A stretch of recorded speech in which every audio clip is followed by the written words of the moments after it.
فيلمنا النهارده بيبدأ في غرب قارة أمريكا الشمالية واللي بنشوف فيها قطيع من الخيول النادرة وبتظهر ما بينهم فرسة وهي بتولد حصان صغير شكله جميل جدا.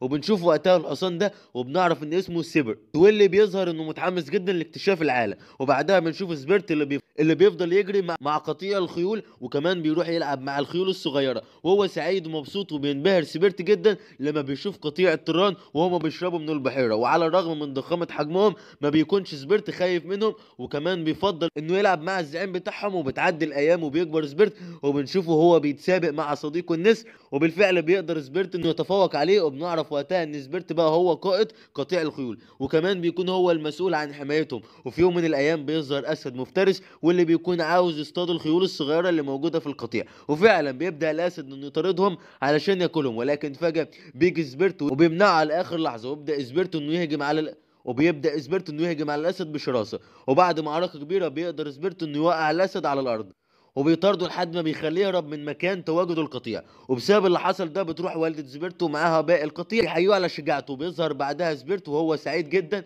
بوجوده مع القطيع، واللي بيروح بالليل للخيول الصغيرة علشان يطمن عليها ويتأكد انهم في امان. وفي الوقت ده بيلاحظ سبيرتو وجود ضوء غريب جدا جاي من الغابة، وبيقرب علشان يستكشف مصدر الضوء ده. وبيتكلم سبيرت مع والدته وبيعرفها ان هو هيروح في اتجاه الضوء علشان يعرف ايه اللي موجود هناك، وبيطلب منها انها تفضل مع القطيع وبيسيبها وينطلق. وفعلا بيجري سبيرت لحد ما بيوصل لمصدر الضوء، وهناك بيتفاجئ بمجموعه من الخيول اللي بيكونوا مربوطين في الشجر، واللي مجرد ما بيشوفوا يفضلوا يحذروه بيطلبوا منه ان هو يهرب بسرعه. ولكن للاسف ما بيسمعش سبيرت كلامهم وبيبدا ان هو يستكشف المكان. وهناك بينبهر سبيرت لما بيشوف مجموعه من الصيادين وهم نايمين، وبيكون مستغرب جدا من شكلهم لانه اول مره يشوف بشر. وبالغلط بيخبط سبيرت واحد من الصيادين بالجزمه بتاعته، واللي بيصحى فجأة وبيصحي صديقه عشان يشوف سبيرت. وبينبهروا هما الاتنين لما بيشوفوا سبيرت لانه واحد من الخيول النادرة جدا.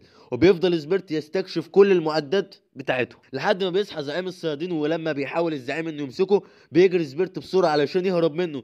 فبيأمر الزعيم كل الصيادين انهم يستعدوا. وبس كده، ده الجزء الاول. لو عجبك ما تنساش تحط لايك واشتراك، ويلا السلام.